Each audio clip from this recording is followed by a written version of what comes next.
No. But anyway, we are delighted to have the three MLAs with us, Martin McGuinness, Deputy First Minister, Alban McGuinness and Stuart. So we'll start with you, Martin. And we each have 5 minutes, whichever you like. So if I can say 5 minutes, and that should give a little time for some discussion afterwards. Thank you.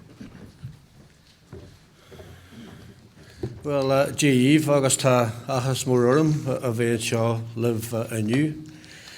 Can I say, first of all, thanks for the invitation to be with you today.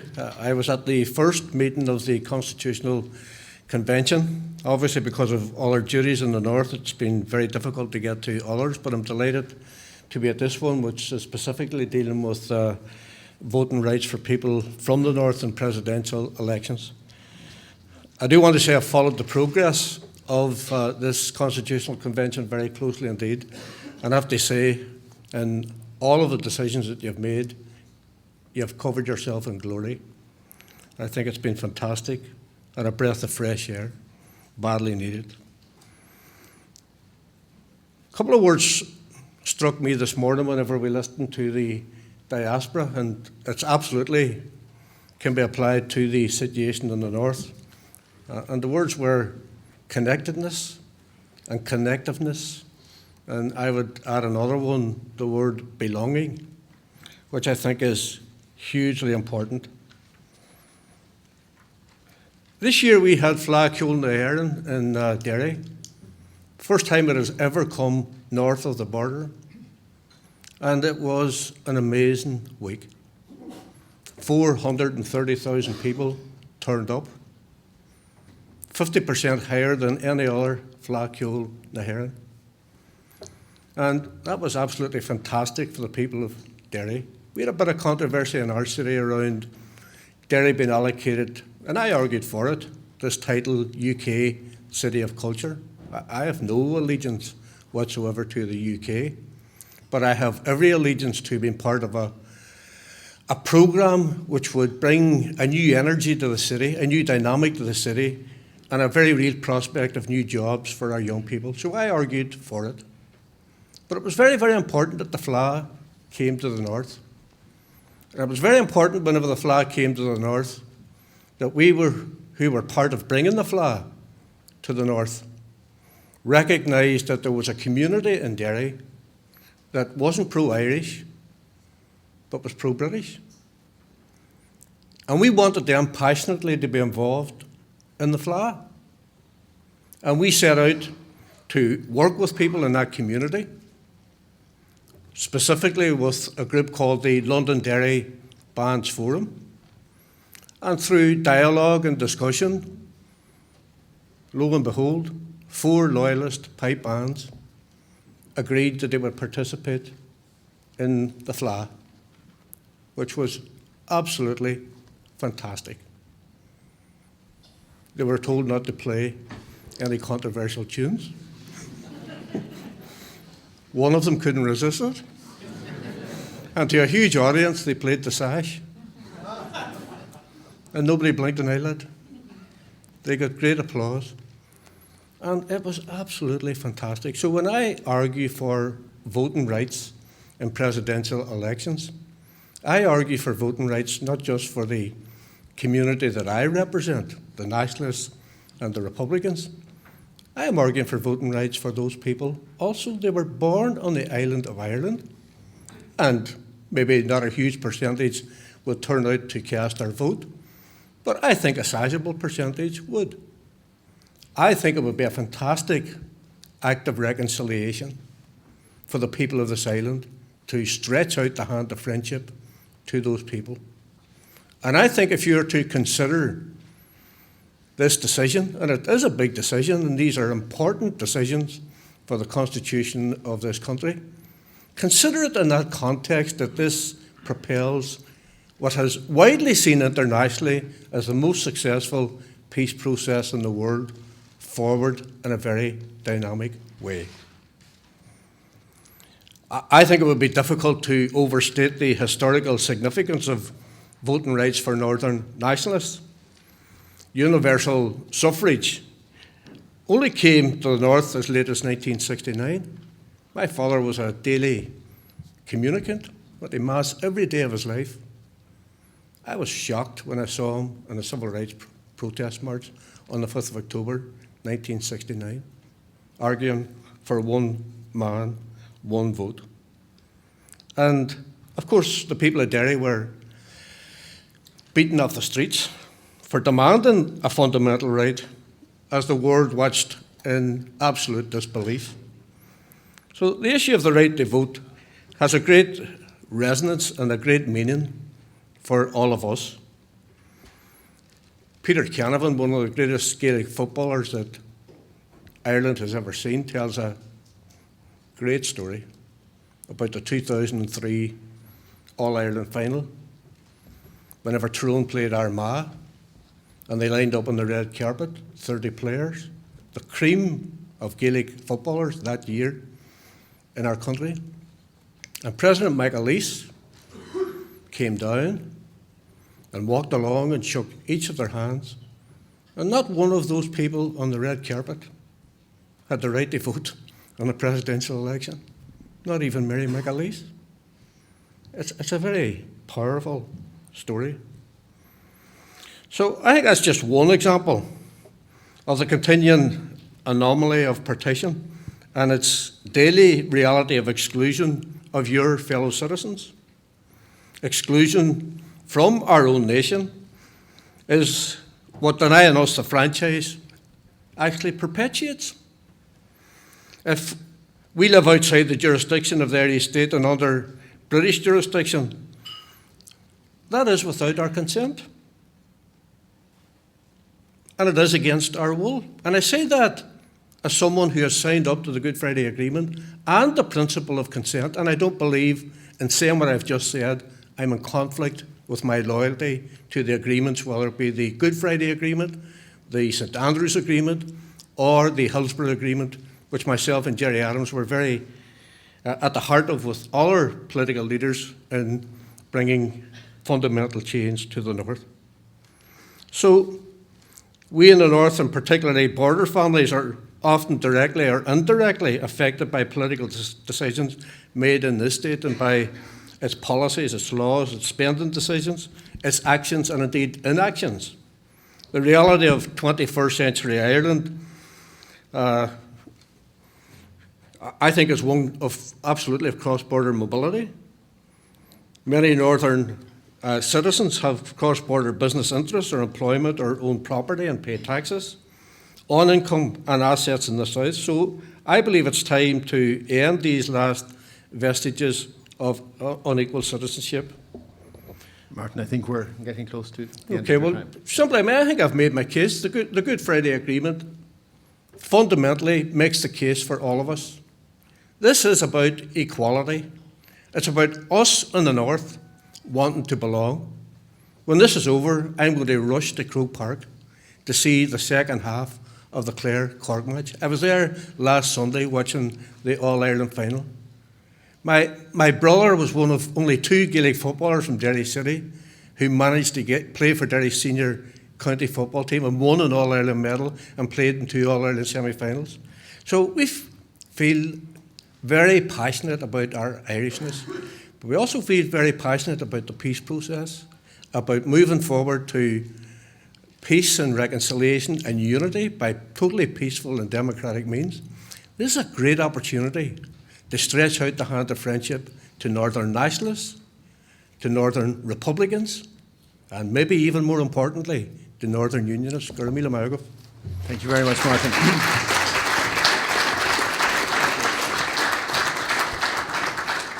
Thank you very much. Now, could I invite Alban McGuinness of the SDLP to speak?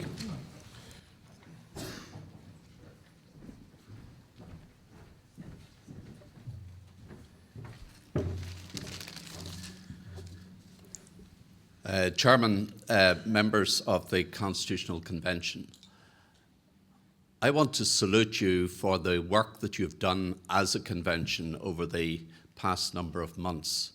I've been with you for most of the sessions, and I've enjoyed being here. But it's not a matter of enjoyment, it's a matter of getting inspiration from the work that you've been doing. And I do believe that the work that you've been doing is truly inspirational. And that work comes not just from the politicians amongst you, but in particular from the citizens. And that's what makes this gathering so dynamic, that you have this fusion between politicians and citizens. And I think it's created a tremendous synthesis of ideas. And we come to this issue in relation to votes outside the state. I think it's a no-brainer, Chairman. I think that Irish citizens living abroad should have a vote in the Irish presidential election. In fact, I would go further, and my party would go further, that they should have a vote for Dáil or indeed referenda. That, I believe, is something which is so irresistible in terms of the arguments that we've heard here today, in terms of the connectiveness that Irish immigrants abroad have with this country, in terms of the communications that there are between Irish citizens abroad and this country. But equally, the argument about connectiveness must equally apply to the north of Ireland and to citizens living in the north of Ireland. I am an Irish citizen. I happen to live in Belfast, not in Dublin, but I am an Irish citizen, and I believe I should have the right to vote in an Irish presidential election. At least, I would have ambitions to do further and to extend that franchise. But why is it important? It is because this country, this nation, has been divided. There is a brokenness in our body politic, and we have got to address that brokenness. And that's what we did in the Good Friday Agreement. And we have to build on the achievements of the Good Friday Agreement, and we have to, as it were, try to heal the brokenness through the institutions and through political development that arises out of the Good Friday Agreement. And the Good Friday Agreement, as Professor Colin Harvey has confirmed, provides people in Northern Ireland with the right to be Irish, or to be British, or to be both. And I believe that this state should recognise that, and the constitution of this state should recognise that, and in a practical, institutional sense, give people in the north of Ireland the right to vote. And why? Why is that important? It is important because it brings together north and south, because it helps to repair the brokenness of the body politic. It's like a jigsaw puzzle that has been broken up over the century. And we are now trying to mend it and bring it together. And this is one step on the way. And let's not exaggerate its importance. It is, as Professor Colin Harvey has said, a modest step, but an appropriate step. But I say to you that it is a dynamic step, because the message that will be gotten across, in particular to people in Northern Ireland, is that they are part of this nation, and they can participate, at least to some extent, in the politics of this state. And I think that that would be a very important political development. And out of that, I believe, will flow an awful lot. Now, some have said that the presidential election and granting a vote on that is a symbolic step, and that the presidency, in many ways, is symbolic. And I accept that. But I think that you have to look at the way the institution of the presidency has evolved since Mary Robinson, through Mary McAleese, and to the present President, Michael D. Higgins. That office has been involved in the north of Ireland on a continuous basis over the past 2 decades. And it has impacted on Northern Ireland. It has helped in many ways to blur the divisions between North and South and to repair the fractured relationships between North and South. And therefore, although the office is symbolic, its influence, I believe, is inestimable. And I think it's very important that we recognise that. So I would say to you, Chairman, that although it may seem that this is a modest step, it is, I believe, a step that has great potential in transforming the relationships that have been so embittered and so soured and so divided for so long in Ireland.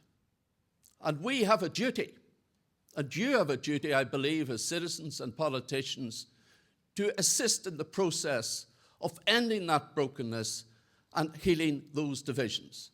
And this would be one step towards that. And therefore, I would urge you to support it. I want to thank you for your friendship. I want to thank you for the debate and the argument and for the solidarity over the past number of months.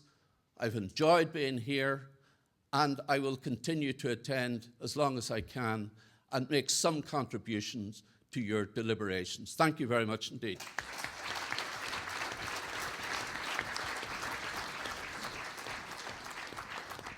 Alban, thank you very much.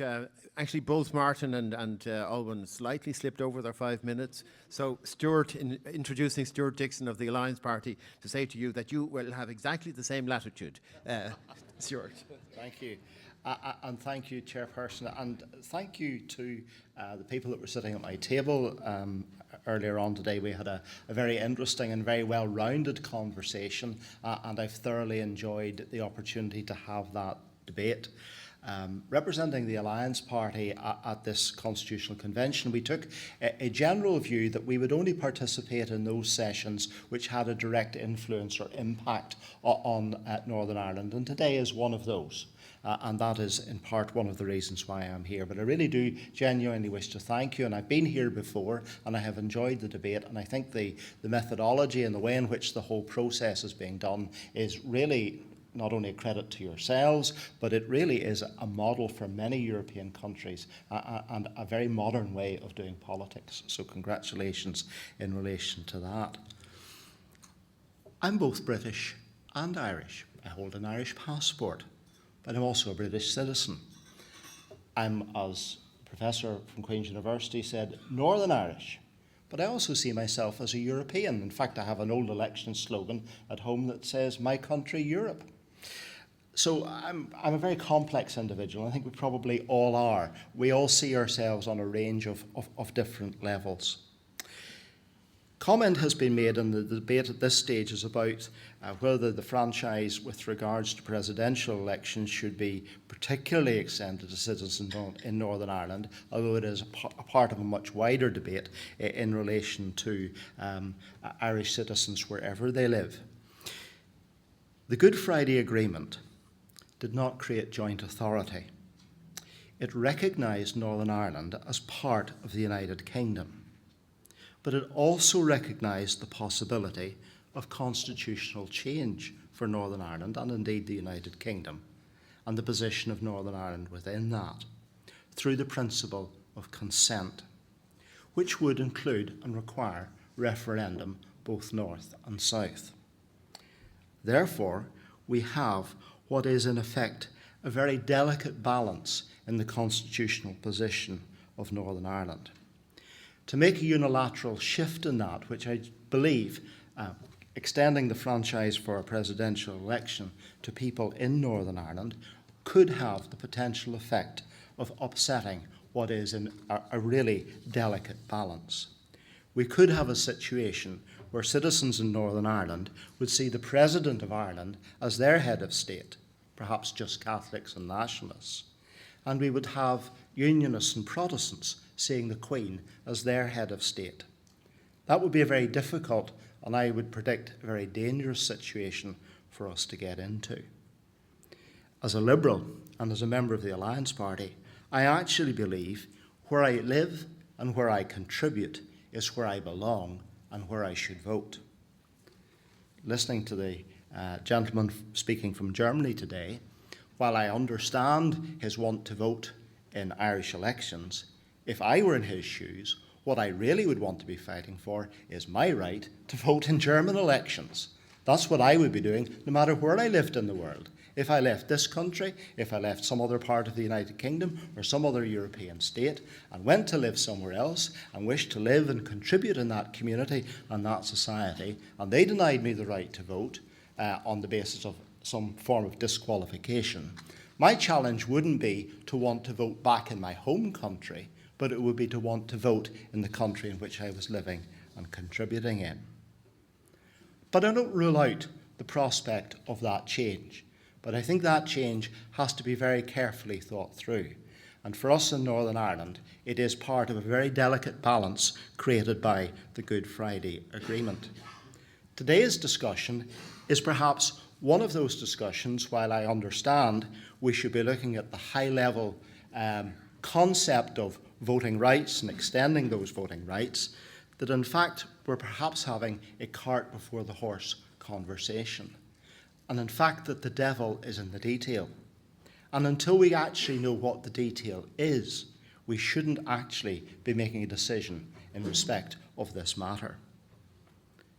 We've heard some statistics, both in respect of Northern Ireland and also internationally. Those statistics would have the propensity to skew an election quite perhaps substantially and indeed unintentionally. We heard about a backlash. Perhaps the backlash would be that citizens living in the Republic of Ireland would be very annoyed about citizens living outside the Republic of Ireland changing the outcome of an election which they believed was in their best interests. Some of that may be dealt with, for example, by an electoral college type system, so that citizens living outside the Republic of Ireland, and this could include Northern Ireland, their votes would be counted in some form of electoral college process rather than actually having a direct numerical influence on that election. I'd like to take this opportunity finally to, again, thank you for the opportunity to speak, to say that today I am not in favour of extending the franchise to Northern Ireland for the reasons which I have said, particularly from my perspective to protect the delicate balance of the Good Friday Agreement. But if the citizens, both North and South, and the governments and the Assembly in Northern Ireland determine that we should have that conversation, then I think that that is a conversation which is well worth having, and I do not rule it out in the future. Thank you.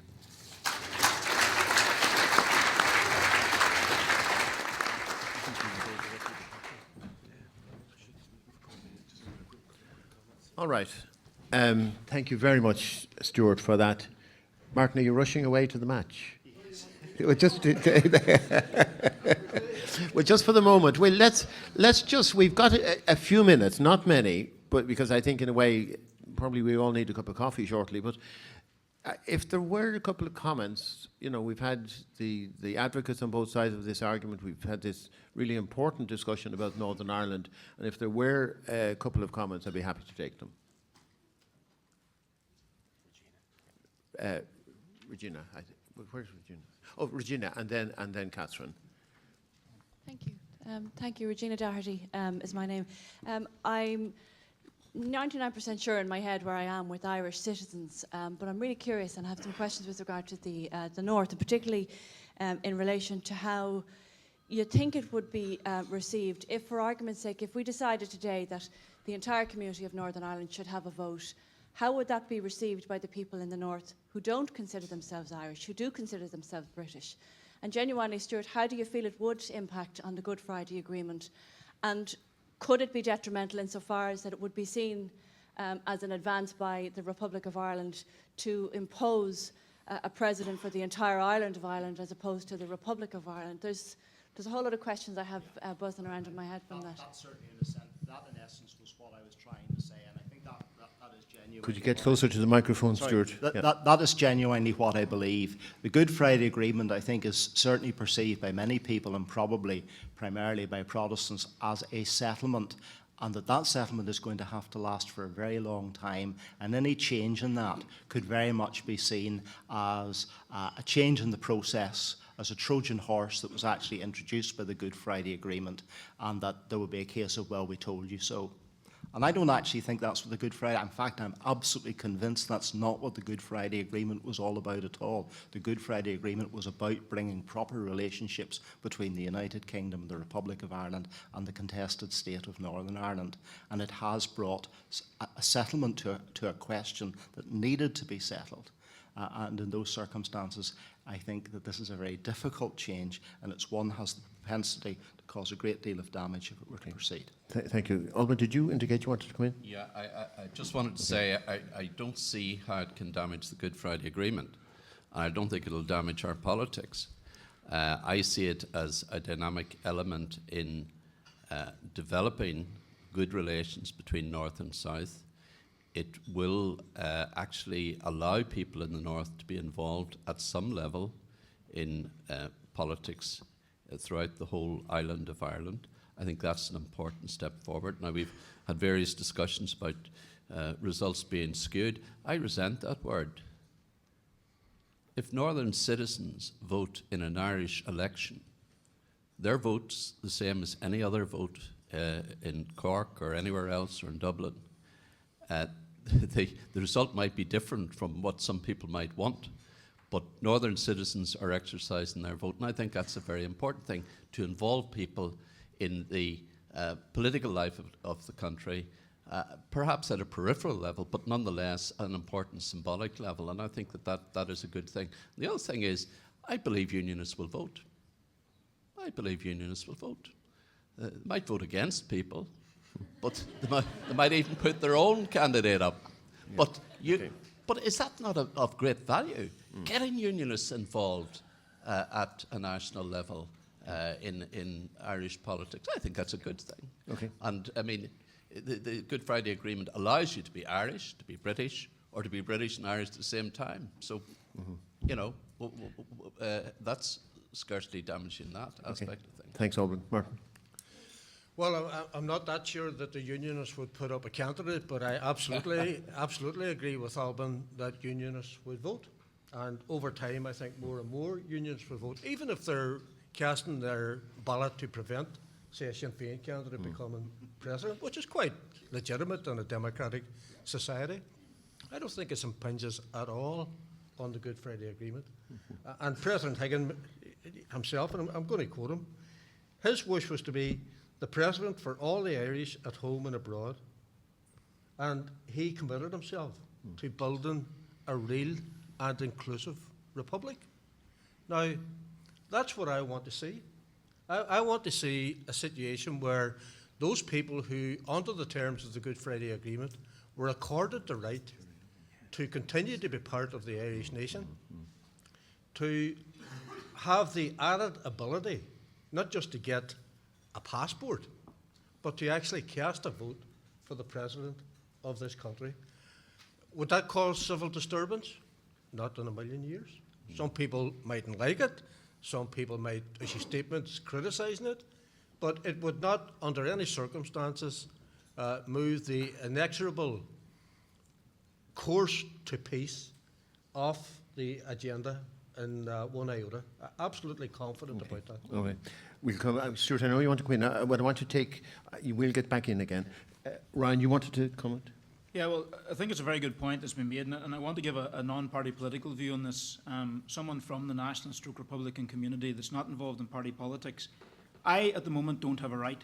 I don't have the right to vote for president. I'm an Irish citizen. I have an Irish passport. Here it is here. That's it. I am not Northern Irish. I am not British. I completely respect those who are British. I completely respect those that hold a Northern Irish identity. But I am an Irish citizen. That's the bottom line. And I'm asking for the right to vote for president. The other thing I would say is that in terms of the unionist community, I'll make it clear again. I have spent my entire adult life working with loyalist paramilitaries, working with unionist politicians, working with unionist community leaders. I would never be involved in anything that would be divisive in terms of where we're at. The compromise that was reached in the Good Friday Agreement was very simple and very, very clear. That we've accepted the principle of consent, as in we, the Nationalist Republican community, we've accepted that.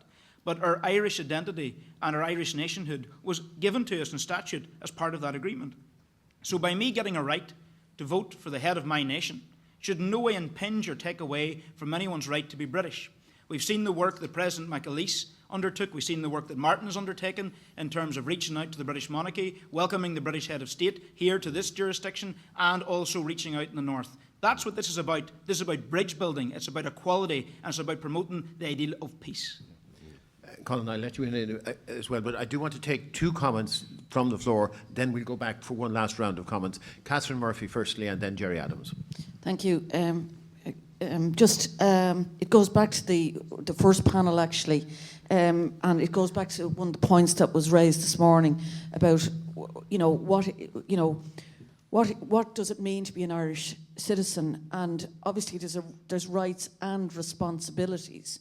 And where most of the people, including some of my own family, have emigrated from this country, there's others who have gone for less than benign reasons.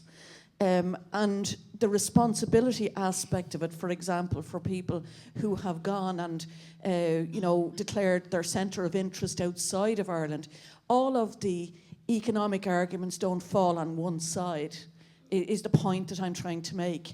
And I think it's important to put that back into the equation, that responsibility for people who are, maybe they have economic interests, and they're moving those economic interests outside for negative reasons to this state. And if you look at the situation in the US, for example, there is a responsibility on a citizen of the US that has tax obligations if they move outside. So there can be other things in terms of the economic side, and I think it's a point worth making. Thanks very much, Catherine. Jerry, please. I didn't intend really to speak, but Stuart provoked me. So, you see, this is just a very natural extension of the Good Friday Agreement. Good Friday Agreement isn't a settlement. It's the Belfast Agreement. It's an agreement. It's an accord. But at its core, it's about equality. It's parity of esteem.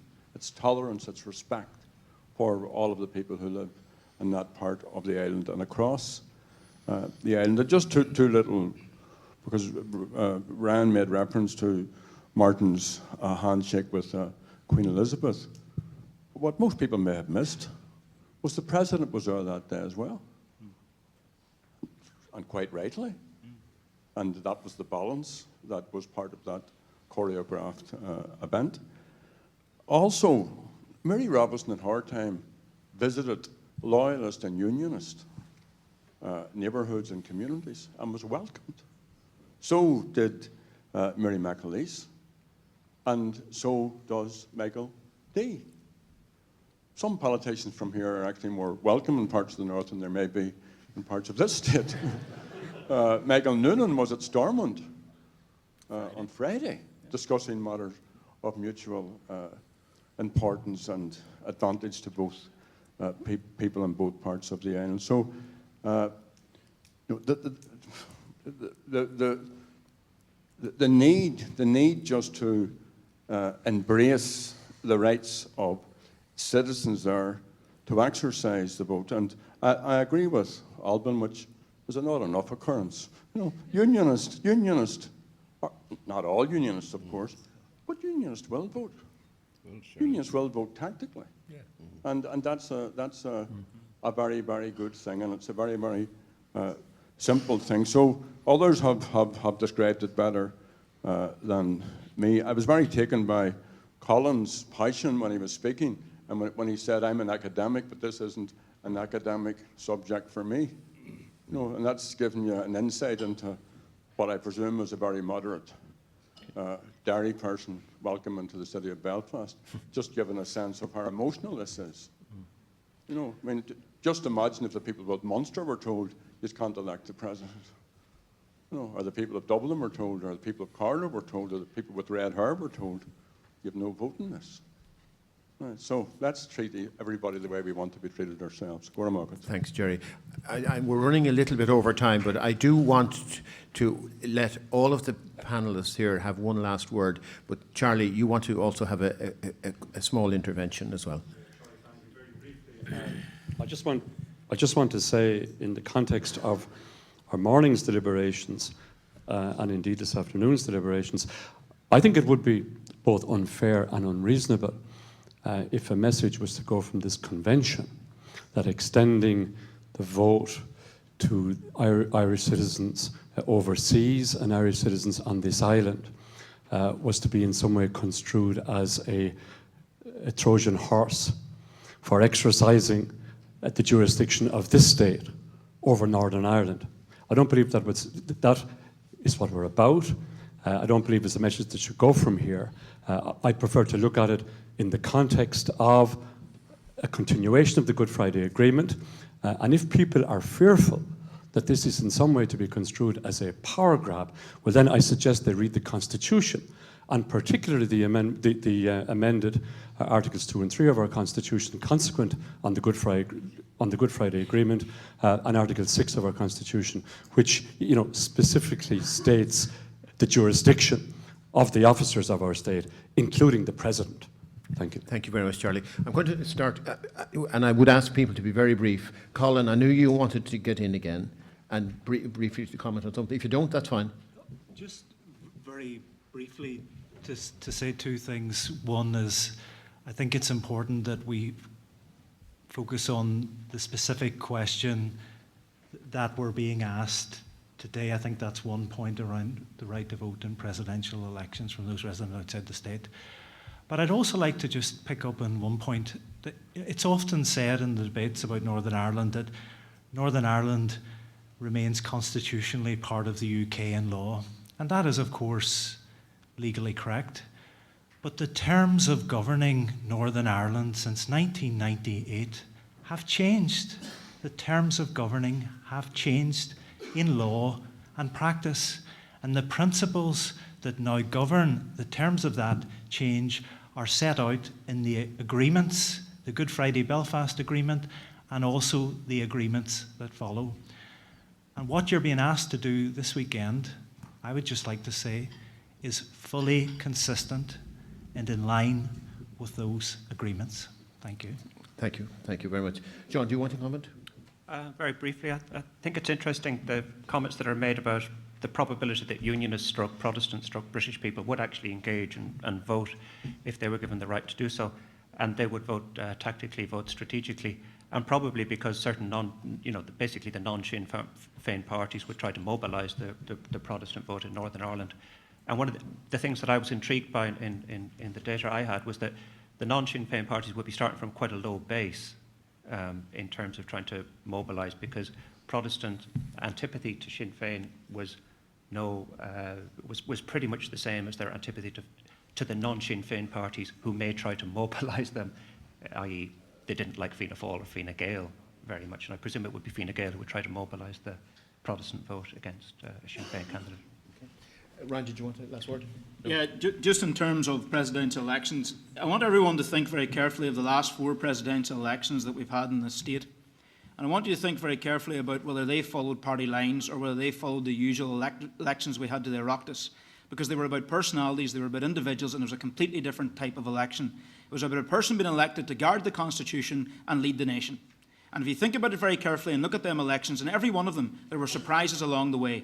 They are not the same as the usual traditional elections, and they don't follow traditional party lines.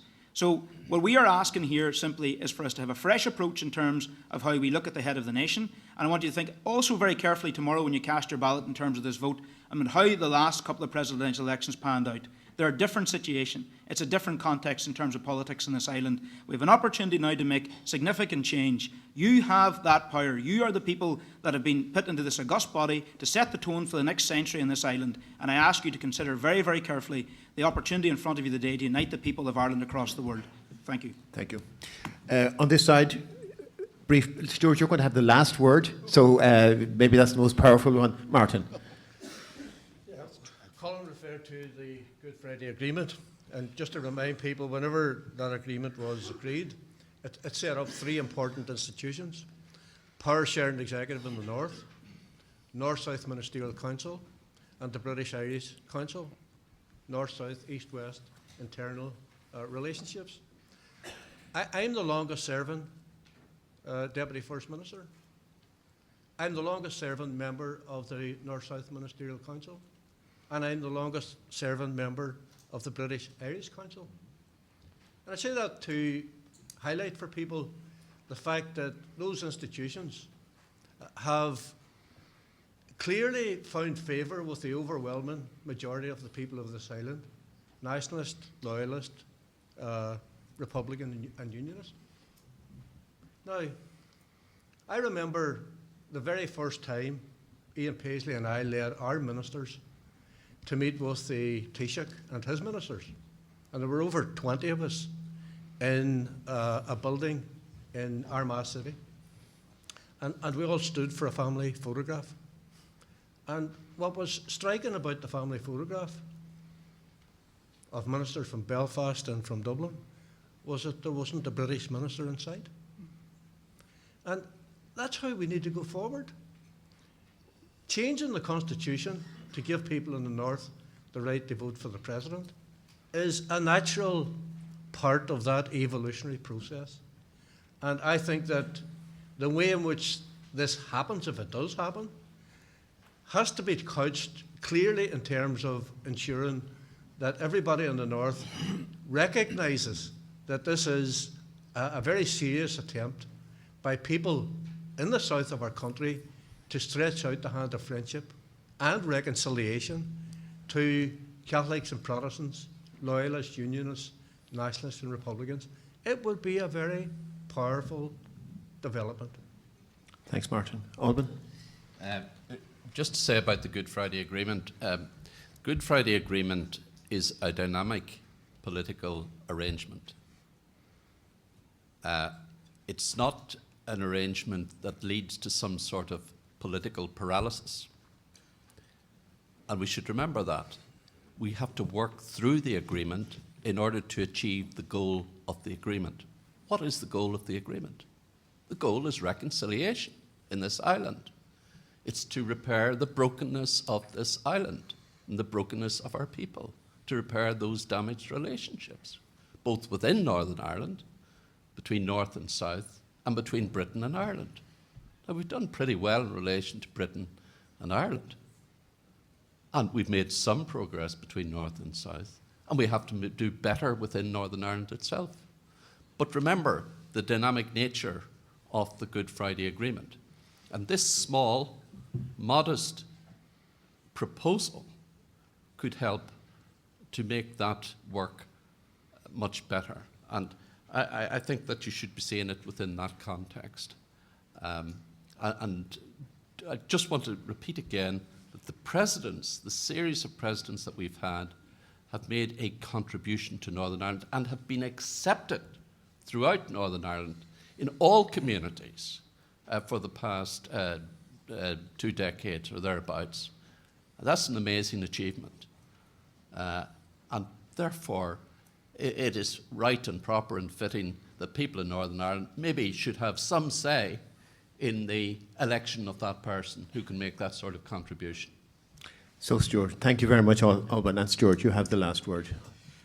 I don't make any apology for being a different voice here today, and I genuinely do not come from this from a unionist perspective. Heaven forbid, I am not a unionist, nor am I a nationalist or Republican either. I come from it primarily from a non-territorial liberal perspective of genuinely where I live and where I contribute is where I want to be able to vote. I don't rule out in the future the dynamics that have been talked about, and I am wholly supportive of and campaigned for the Good Friday Agreement, in that change can be worked for and brought about in Northern Ireland. But I would caution you, as Ryan said, the Good Friday Agreement was a compromise. So too was designated days for the Union flag on Belfast City Hall, the consequence of which was an arson attack and the burning out of my office. Mm-hmm. I know how difficult compromise is. Thank you. Thank you very much, Stuart. I know some people would like to come in. I'm afraid we've just run out of time. The reason I allowed this conversation to go on 20 minutes longer was because of, I think, of the seriousness of it, of the importance of it. And I think we've been very well served by all of the people up here on the panel, and I want to thank them all very much indeed.